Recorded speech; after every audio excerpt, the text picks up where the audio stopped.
Start the pear seed germination process in winter, so that the seeds are ready for planting in spring. Take a ripe pear, cut it and take out its seeds. Soak the seeds in water for 24 hours. Take a kitchen paper towel and spread seeds on it. Fold the paper. Spray water on the paper to dampen it. Enclose the paper in a polythene bag or Ziploc bag. Stratification of seeds.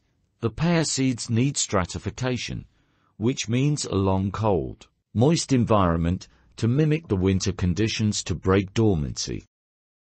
Place the bag in fridge for 2 months.